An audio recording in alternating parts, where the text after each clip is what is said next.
Order! Order! You are an incorrigible delinquent at times. Behave yourself, man!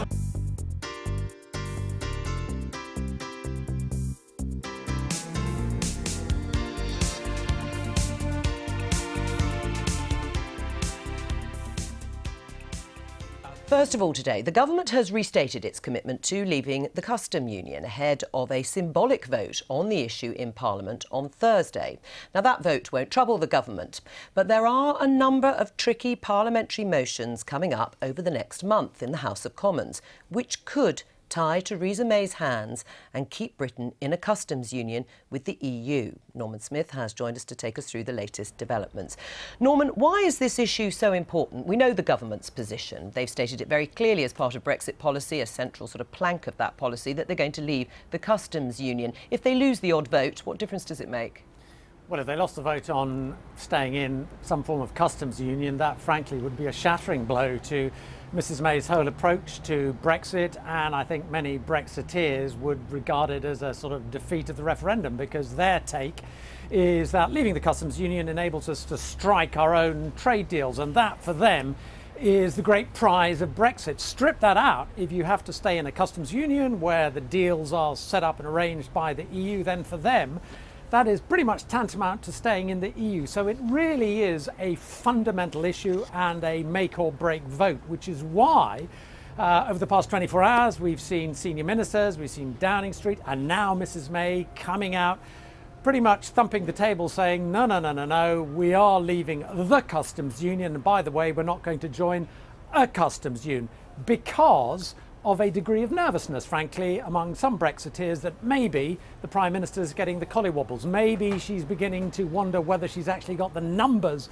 to win that vote in the Commons, on the back, of course, of the defeat in the House of Lords, pressure from the EU. So what Mrs May, I think, is trying to do is just say to Brexiteers, don't panic, I'm not going to buckle on the issue. Norman Smith, thank you very much.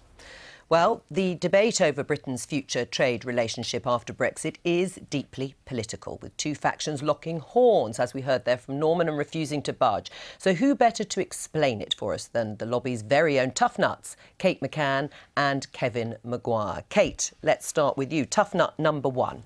So leaving the customs union, as we've just heard, it is a key part of the government's Brexit policy in order for the country to do its own trade deals. And the government insists there'll be no U-turn. How solid is that commitment, do you think?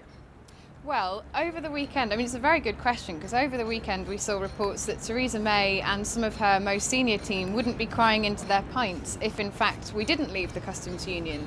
And I think if you listen to what Theresa May has been saying over the last couple of months, that is a really good question, because she's said things like we could have a customs arrangement where we could still do some trade with other countries and they would want to strike trade deals, but there would also be an element of quite close alignment. So there are two plans that the government has at the moment. One of them is that we would check tariffs and effectively refund European countries as goods came in and out of the country. That's the first plan. And the second plan is about technology and about kind of trying to make borders as easy as possible and free-flowing. There are big problems with both of those options, and the EU last week in talks behind closed doors effectively said neither of them will work, which leaves the government with a really big problem. What do you do if your two options on the table don't work? And actually, what it's increasingly looking like is that there's going to have to be some element of fudge to this, a bit like all the other elements of Brexit so far. Now, Kevin, I'm hoping you can hear me. Nod if you can. I can now. You've got marvellous. Otherwise, we'll have to translate through Kate, which, of course, we could do. Let's imagine, then, that the government is defeated. The numbers certainly aren't in the government's favour.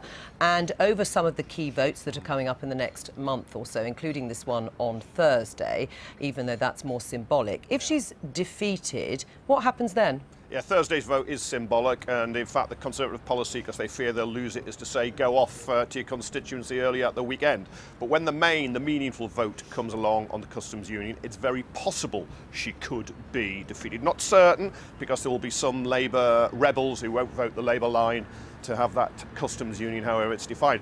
It would be a catastrophic loss of confidence in Theresa May if it was lost, because it's central to her Brexit strategy. However, that is not the same as having a confidence vote in Parliament, because the Prime Minister now can't just pop off to the palace and ask the Queen for an early general election. You have to lose a formal confidence vote, and if you do, the opposition have 14 days, 2 weeks, to try and form an alternative government, or as we saw in last year when she went on a little hiking holiday and came back and decided she wanted an election, you get Parliament by 2/3 to vote for that election. So there'd be a loss of confidence in her, but it wouldn't automatically mean a confidence vote, new Prime Minister, election, possibly new government. All right, well, that's the pressure that is being brought to bear now, it seems at the moment, Kate, on Remainers within the Conservative Party who want to vote to stay in the customs union.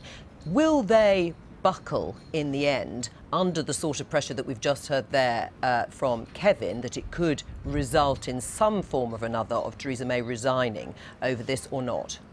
Well, there are two elements to this. So although there couldn't necessarily be a confidence vote in the House of Commons, remember there is still this process of letters that could go into the Conservative Party, which a couple of months ago we were reporting that there were possibly even around 40 letters already in with Chairman Graham Brady. And if the magic number of 48 is reached, then it could in itself trigger a new leadership contest. So that's going on behind the scenes at the same time as the Parliament question. The big question on the customs union is whether Theresa May's fudge plan, or whether her plans and her negotiations with the EU can buy off some of those people on the fringes of the Remain pack in the Commons, particularly those new MPs from 2017, 2015, who are a little bit softer on this issue and maybe don't want to go to a full-blown leadership election. Could she do something? Could she find an element of something that would satisfy them? And I think it's interesting, if you listen to what Nicky Morgan was saying yesterday when she was speaking on the Sunday Politics, she was saying, well, we want to stay in a customs union, we want to be able to strike trade deals outside of Europe, but we also want some element of customs alignment. That's not the same thing as staying in the customs union. And actually the number of people who are calling for the UK to stay in the customs union is actually quite small. So it's whether there could be some fudge that satisfies everybody. All right, we're going to come back to you two in a moment, although of course the EU might describe that as having your cake and eat it to some extent. But anyway, with me in the studio is Raphael Hogarth, who's from the Institute for Government and is also a Times columnist, and the Conservative MP Bob Neill, who supports staying in a customs union with the EU along the lines, I think, that Kate was just talking about. Raphael, first of all, let's just talk about this Thursday's vote. Let's explain to viewers what is an effective customs union vote, and is it important? So I think it's important in a symbolic way. It's a politically important moment, but it's not a vote that could bind the government into negotiating a particular kind of deal. It's a take-note vote, which means that parliamentarians will be essentially voting to say that they've looked at it. But unlike some of the customs union votes that could be coming up over the next few weeks, it's not on an amendment to a piece of legislation which could create a legal obligation for the Prime Minister to seek a certain kind of deal. Why are there so many votes in Parliament at the moment on leaving the EU? A couple of reasons. So I think one of the reasons is that there are a number of pieces of legislation that the government has brought forward in Parliament in order to make sure that the statute book is ready for Brexit. So the bill that was in the House of Lords at report stage last week, the EU withdrawal bill, that's one such bill, and there was a customs union amendment on that. And then there's also a customs bill and a trade bill and various other bills, basically to make sure that the government has the powers it needs, and there are the public authorities and public bodies we need to bring a bunch of EU functions home.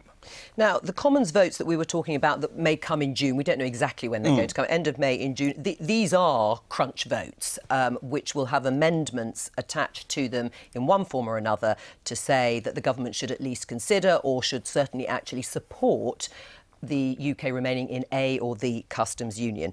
Could the government collapse if it loses those? The government could collapse. I mean, they're certainly politically important votes, but as we were just hearing, it's a slightly more complex process than it used to be, because there was a time when the government could say, right, this is really important and we really don't want anybody to rebel, so we're making this vote on customs union or whatever it might be a matter of confidence.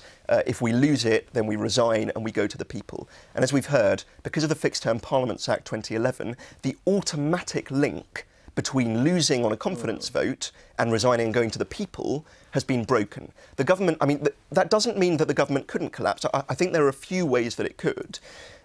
First of all, the Prime Minister could say, if I lose this, I'm resigning personally. I'm resigning as leader of the Conservative Party. That would be a straightforward confidence issue, wouldn't it? In her. In her personally as leader of her party. That's one thing. Secondly, she could say, if we lose this, then my government is resigning, and it will fall to the monarch to ask whoever she thinks has the best shot of forming a government to form one. And there's a pretty good chance that would be the leader of the opposition. Or the Prime Minister could say, if I lose this, then I'm going to use the Fixed Term Parliaments Act 2011 to ask Parliament to call a general election, whether that's by voting no confidence in the government and triggering that procedure, or just with a straightforward motion for a general election. Right. Now, on that basis, of course, the government isn't saying at this point that it would use any of these votes to have a vote of confidence, or that it should be used as a confidence motion. But there has been sort of sounded by Brexiteers or a group within the Tory party that say it could be to put pressure on people like you, Bob Neal, who voted Remain and would like to see the UK remain in a customs union. Are you prepared to push this issue that it might cause the collapse of the government? Well, I think, first of all, we need a bit of context, Joe. A lot of this sabre rattling and these noises off are quite deliberately trying just to stoke up pressure, and I don't think we should give anything like the credit to them that some of the more extreme Brexiteer press have done.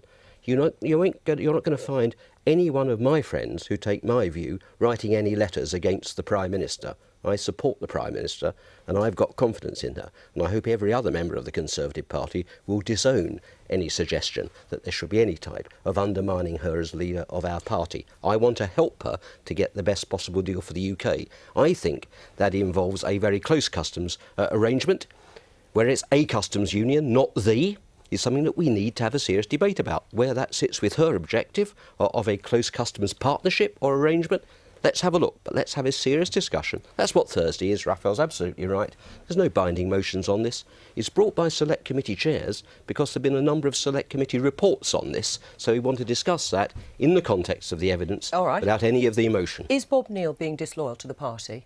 No, I don't think Bob is, and what you just heard is a statement of loyalty. But what I do think we have to be clear about is to uphold the results of the referendum. There are a number of things that we talked about that I don't think anyone would dispute were key parts of what people voted for when they voted out. One of those is the ability to go out and strike your own trade deals. That means leaving the customs union as we know it. So I think we have to be clear that there are a number of things that uphold the results of the referendum. That's what the Prime Minister is trying to deliver, and that is why members of the Conservative Party should have confidence in her. Right, but you are going to vote for amendments against the government to remain in a customs union. Those amendments have not yet come back to the House of Commons. Will you vote in those amendments to keep the UK in a customs union? There's plenty of devices whereby amendments are sometimes tabled in lieu of amendments passed in the House of Lords. But what does that mean? Are you going to vote for any amendment that asks MPs, would you like to remain in a customs union, or would you like the UK to remain in a customs union? Well, at the moment, the amendment passed by the House of Lords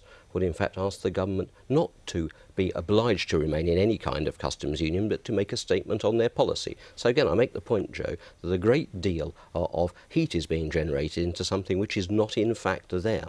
I'm very clear in my view that we need a very close relationship for two reasons. I do want to make sure, I certainly, if we can strike deals outside the EU, great, but I don't want to lose the trade that we already have within the EU. I certainly don't want a situation where businesses have significant extra costs because of friction. Neither does the Prime Minister, and we all agree that we want to have a situation where we have a border with the Republic of Ireland which does not have any physical infrastructure. Right. Now, the reports say at the moment none of the options achieve that. Let's work towards that. And you agree, of course, with Bob Neal. I mean, the thing about the border on the island of Ireland is that's one of the greatest achievements of the 97 Labour government, something I'm very, very proud of being part of that tradition, sorry. And I think that that's something worth defending. None of us wants to see a return to the dark days, and there's a risk it's a risk, it's a small risk, but it is a risk that undermining that border would take us back to a place that we do not want to be. The government has not yet come up with an alternative. They've had 2 years nearly, give or take, and all they've come up with really is unicorns at the bottom of the garden testing things going across the border, and that's not good enough. If they want to come up with something else, they need to come up with it pretty darned quick, otherwise there'll be an awful lot of MPs, including, I would say, most Labour MPs, voting for a customs union. And you'll lose that vote on that basis.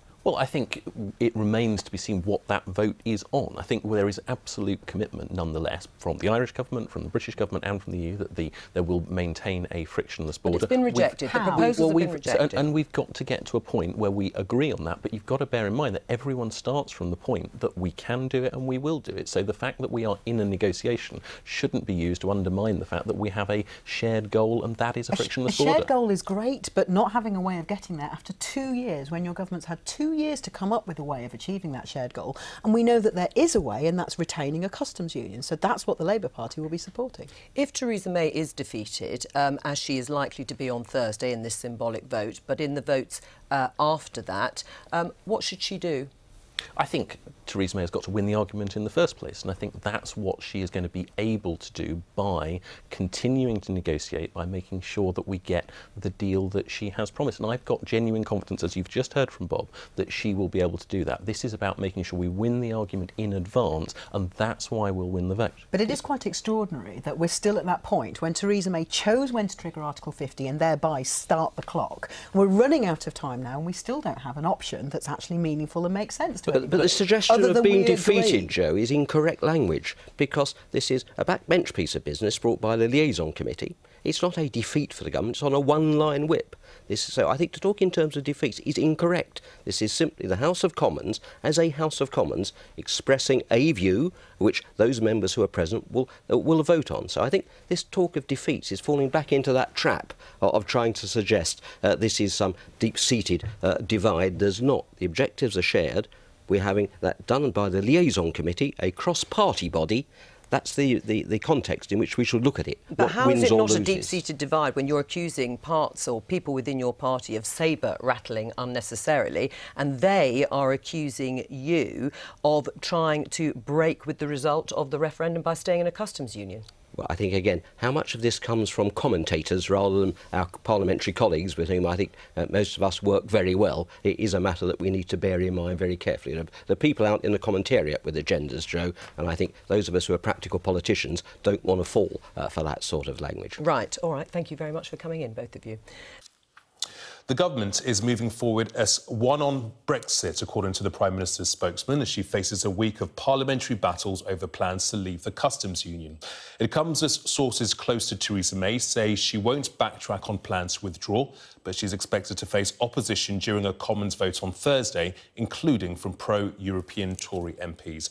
Well, I'm joined now by the Shadow Brexit Secretary, Sir Keir Starmer. Many thanks indeed for joining us today, Sir Keir. The Prime Minister has today reiterated that the United Kingdom will be leaving the customs union. It looks like she's dismissed the letter you've written her. Yes, I think she's wrong about this, obviously, and I think there's a growing view in Parliament, really, because of the business community saying so loudly that they're concerned about leaving the customs union, and equally because of the solemn promise in Northern Ireland there won't be a hard border, that she's wrong about this and that we really need to have a vote in Parliament. And I think if there is a vote in Parliament, it'll be very, very close. And I think the Prime Minister really ought to rethink whether she's got this right. Sadi Javid tweeted earlier that the referendum results gave clear instructions to leave the customs union. So what is the point of this vote? Well, the referendum was about whether we stay in or leave the EU. We're now grappling with the question of how do we leave and what does the future relationship with the EU look like? Now, businesses, particularly manufacturing businesses, those that make things, are very, very concerned that if there's new tariffs or rules that make it slower and more expensive to export, that they will suffer financially. But we've also got to answer the question, which is, if there is to be no hard border in Northern Ireland, how's that going to be achieved? And I think one of the problems for the Prime Minister, and she's grappling with it but hasn't resolved it, is having made that commitment in Northern Ireland, how on earth is she going to keep it if we're not in a customs union with the EU? So these are really important questions, not about the next few weeks and months, but actually about what the next 10, 20 years might look like. But the British people knew what they were voting for. We heard it from David Cameron in the run-up to the referendum. We heard it from key Brexiteers that if Brexiteers did win, we would be out of the single market, we would be out of the customs union. Well, the public knew what they were voting for. All sorts of things were said on both sides of the campaign.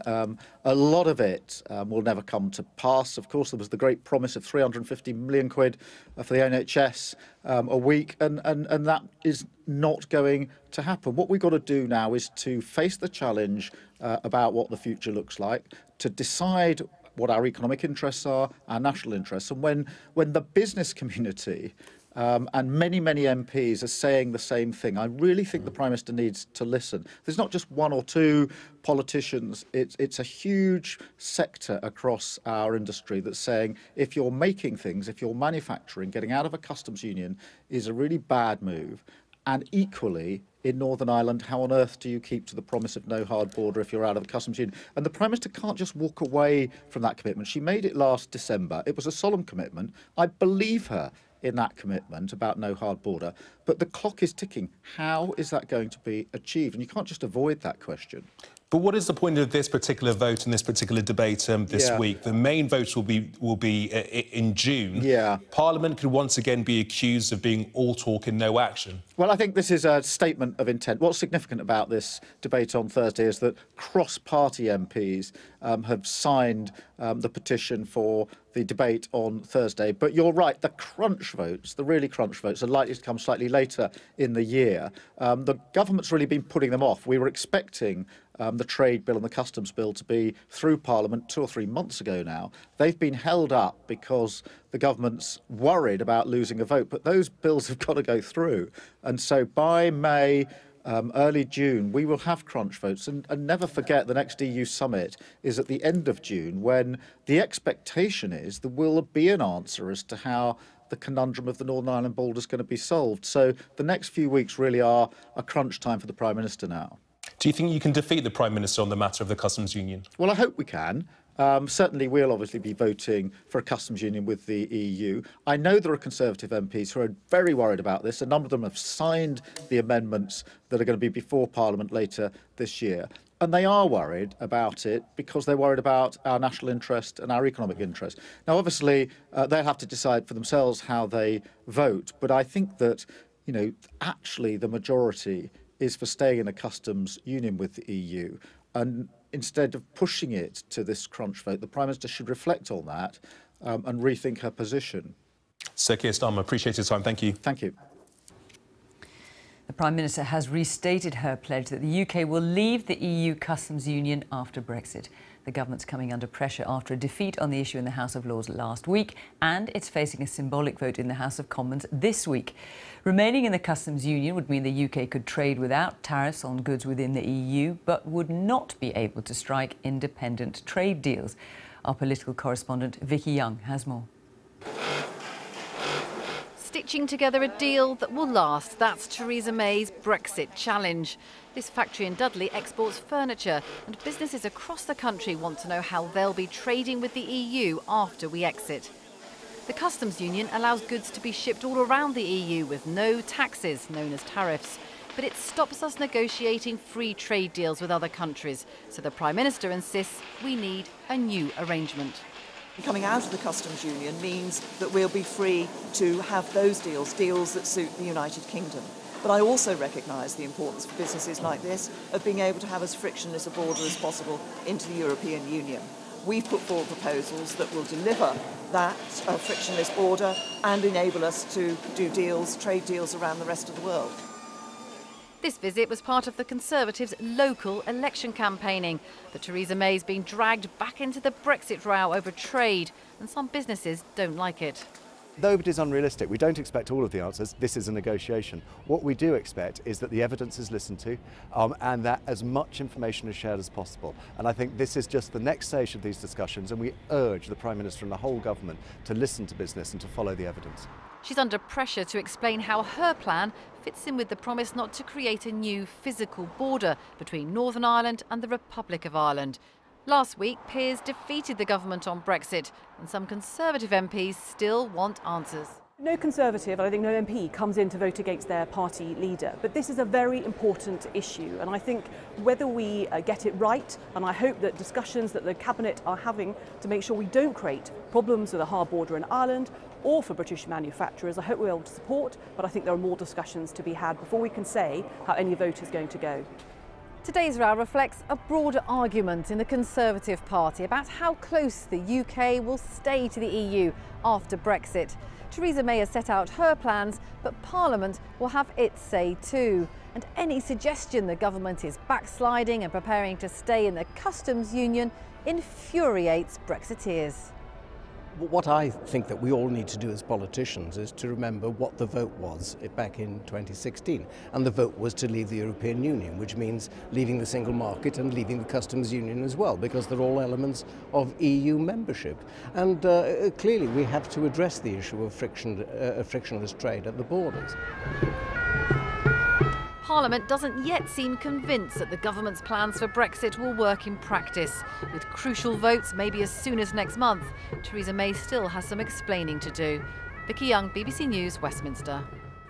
Now, I suppose it was inevitable at some point that the whole Brexit process would find itself stuck at customs or on the issue of the customs union. And the argument over that has certainly erupted now. It is the showdown issue on different visions of Brexit. It's a new frontier in the Remain Leave war as well. It's suddenly the centre of attention, partly because the Lords voted for a pro-customs union amendment to a bill last week, but also because the Sunday Times reported that Theresa May wouldn't really be that upset if she was forced to keep Britain tied to the EU customs zone.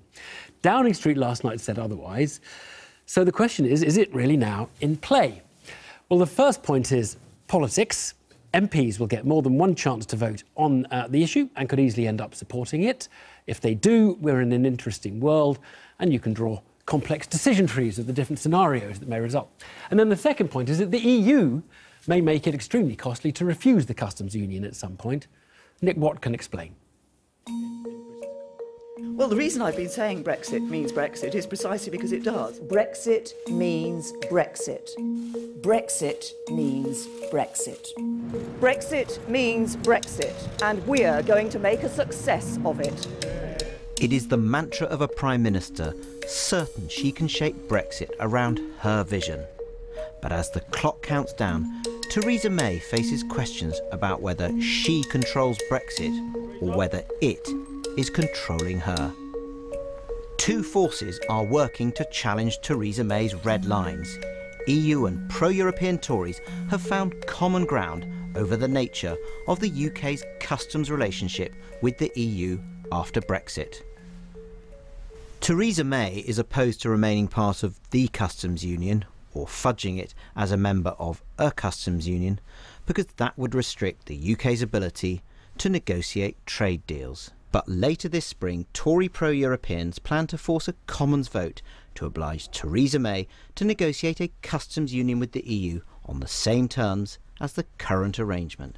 One government source told Newsnight that losing this vote would effectively constitute a vote of no confidence in the Prime Minister. At the end of June, Theresa May will attend an EU summit, which some diplomats regard as an informal deadline to resolve the dilemma over the Irish border. This means finding an agreement on a customs relationship. We want substantial progress on the issue of the border and the customs arrangement at the June European Council meeting. That has been agreed as the timeline throughout. We did miss a deadline. The British government missed a deadline in October, eventually resolved in December. There has been political agreement on this. There has been a substantive legal proposition from the European side. It is now the British government's responsibility to interpret that political agreement and to work towards what the European side have said is a solution to the issue. October is the very, very last roll of the dice. A customs union is seen by pro-European Tories as the only way of dealing with the Irish border. And Downing Street has been warned not to ignore Parliament if MPs amend the trade bill in favour of such a move. the amendment were to be passed, and they tried to then be clever and say, well, we'll sort of pay lip service to it, but we're going to somehow not give sufficient weight to what the sovereign parliament has said. You know, what MPs have said on behalf of constituents, what select committees have said on behalf, you know, resulting from the evidence they've heard. I don't think that would be a place where ministers would want to be in their relationship with Parliament. I have to say, I've seen no evidence that ministers would want to behave in that way. The Prime Minister has always been, as had David Davis, very respectful of Parliament. Pro-European Tories and the EU are playing hardball because they sense a brief spring to midsummer window to force the Prime Minister onto territory she currently regards as unacceptable. The Tory whips have high hopes of a compromise to avoid a damaging defeat in Parliament. But if the Prime Minister did lose that vote and was forced to shift her position on a customs union, there are mutterings of a potential Tory leadership challenge. Senior Conservatives say it's one thing to gather the signatures to trigger a vote of confidence. It would be quite another thing to persuade 159 Tory MPs to unseat Theresa May. The Prime Minister has been told there's a simpler solution. The EU is trying to call the shots in these negotiations quite clearly. It set the timetable, which the government accepted, I think, out of goodwill. But now that they are refusing to talk about anything, it would appear, apart from the solution that they prefer, which is effectively annexing Northern Ireland to the European Union, I think it's time for us to say, well, look, you know, that's not on the cards.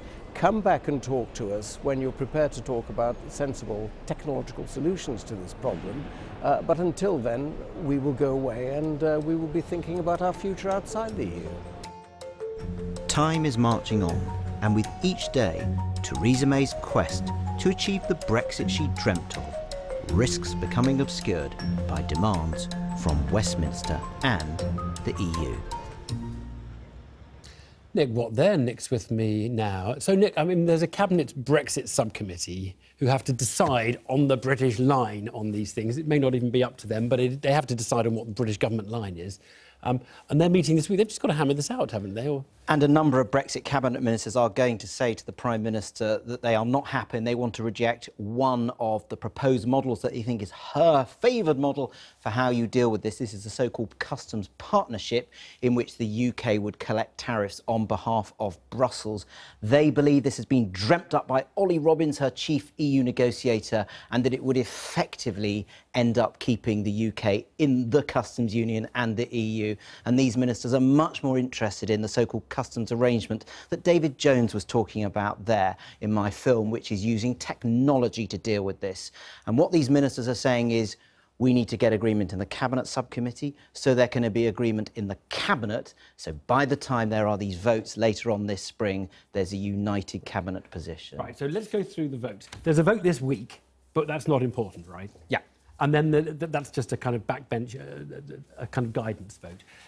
When does it all really happen? The one that matters is after the local elections in early May, there is going to be an amendment to the trade bill, which would keep the UK in a customs union. But just look at the wording, and it would enable the UK to participate after exit day in a customs union with the EU in the same terms as existed before exit day. So it's called a customs union, but it has the effect of the customs union. Now, there are some sources not a million miles away from cabinet ministers who are saying, maybe Parliament can do the heavy lifting on this one.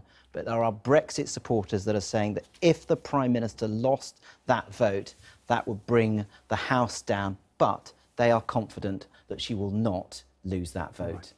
Nick, thank you very much indeed. So let's try to make sense of where things are heading. Daniel Hannan. Dan Hannan is a Conservative MEP, and Marion Harkin is an independent Irish MEP who represents the area close to the border with Northern Ireland. They're both joining us from Brussels. Marion Harkin, your basic point, as I understand it, is you want us in the customs union to make the Irish border issue much simpler to resolve, correct? Indeed. Well, the British have already committed. I mean, back before Christmas, they said either a comprehensive free trade agreement or a unique solution or regulatory alignment. And subsequently, they have committed there will be no hardening of the border. And despite Theresa May's recent proposals about a customs partnership, that goes part of the way. To be fair to her, I think she is making an effort, and I think that should be recognised. But it will be extremely difficult to implement. The UK will have to track goods. It will cost firms money because they'll have to claim refunds. Customs officials say it'll take 5 years to set up the system. So despite the fact that the British government has moved, it hasn't moved sufficiently to ensure there'll be no hardening of the border. Right, so in the end, a lot of this is coming down to what one means by, or the opinion one has of technology and the technological solutions. Now, look, we have cameras all over the place within the UK. We have police cameras, we have traffic cameras, we have speed cameras. Everywhere you go, you are filmed in your car. And in the end, doesn't this all hinge on you saying you can't even have those cameras near the Irish border because that is unacceptable? Is that really what this comes down to? No, it doesn't come down to just that. But the UK have committed to have no infrastructure, border infrastructure on the border. But it doesn't just come down to that. If you look at the customs partnership, as I said, that's an extremely complicated process to put in place. So it's not just about cameras, it's not just about technology. Okay. And apart from anything else, there are something like 43 million trips across the border every single year. I mean, it's just going to be impossible to monitor all those. It doesn't matter how many cameras you have. Let me put some of these points to Dan Hannan. Dan Hannan, your fear, let's just be clear about it, you can say it better than I can, but your fear is Northern Ireland is a tail wagging the whole Brexit dog. Is that correct? Well, we've committed on the UK side right from the start that there will not be any obtrusive border infrastructure on our side. So the whole argument is about what is on the other side, what does Ireland or the EU do? And we should acknowledge that our ability to determine that is limited because it's ultimately up to the EU. But I would just make the observation that the one big country that is in a customs union with the European Union, if you exclude microstates like Monaco, the only big country in such an arrangement is Turkey. Now, Turkey's border with the EU is heavily policed, in places militarized and very obtrusive, far more so than the Swiss-EU border, say, which a lot of which is completely unmanned, which I cross every month when I travel to Strasbourg without noticing it's there. So plainly, being in the customs union as Turkey is, doesn't mean that you avoid a hard border. Can I just check on something? Starting point. Sorry, let me just check on something. Do you accept what the Prime Minister has said, which is no physical infrastructure near the border or at the border? Do you accept, because we've now committed that, she said that, both sides agree there cannot be physical infrastructure, and that really means both sides. We can't just dump the problem onto the Irish side. Yeah. I mean, I'm not sure a camera is physical infrastructure, but I mean, certainly well, let me just put that, barriers, I mean, no queues. Sorry, let me just put that then to Marion. Marion Harkin, is a camera physical infrastructure as far as you're concerned? It's difficult to hear, but I think you're asking me about cameras. Yeah, is a camera physical infrastructure? Yeah. Does that count as physical infrastructure? It does, but that's not the only issue sorry, here. I just want to go straight back to Dan Hannan, sorry. Clearly, we're not going to agree on cameras, Dan Hannan. The other thing the Brits have done, though, is say that if we don't agree, we're aligned and we're in the customs union. Isn't that what we've said? No, I mean, that really would be the absolute worst case outcome. Being out of the EU but in the customs union would mean that Brussels controlled 100% of our trade policy with zero input from us into what that trade policy should be. I thought we've signed up to that in December. If we don't agree, the backstop is customs union and alignment. I thought that, but we signed in December. Isn't that what we've said we'll do? Well, we certainly didn't say customs union. We talked about alignment. The paragraph mentions the customs union in it, absolutely. Well, paragraph 50 of the joint report, December 2017. Well, alignment in the sense of mutual recognition would, I think, solve the problem, and that's the obvious way through, that if the UK and the EU signed a deep and comprehensive free trade agreement where we recognised each other's standards, that would be the way of obviating a border, and that the delay in negotiating that is not on the UK side. But I just want to make this one point about the customs union. You know, a lot of people think it's a kind of compromise, a halfway house. Now, You've heard me on your programme before saying there should be compromises. It was a narrow vote. We should be looking at which EU programmes we remain in, whether we have a continued right to take up jobs, whether you have membership of EFTA. But the customs union is not like that. It is absolutely the worst case scenario. It's not like having a medium burger because half the country wanted it well done and half of it wanted it rare. It's like throwing the burger away and eating the napkin. Let me push you on that. So can I be 100% clear? You would rather remain in the EU than be a member of the customs union outside the EU? Yeah, because no other country, the only country in that situation partially is Turkey, and they hate it and they're always moaning about it. They only agreed to do it as a step to membership. Why are we asking for a worse deal than Norway has and Switzerland has? The answer is because people want it to be a bad deal because they see that as a way of reversing the result. So look, if Parliament took a different view to you and said, look, we'd rather be in the customs union, manufacturers, the CBI, a lot of these people are quite keen on the customs union. If Parliament took a different view from you, would you respect Parliament's right to determine the sort of, basically the negotiating position and to change Theresa May's Brexit? Or do you think the government should somehow overrule Parliament or threaten confidence votes or all sorts of things that may or may not work? Should the government do all of that to thwart the will of Parliament?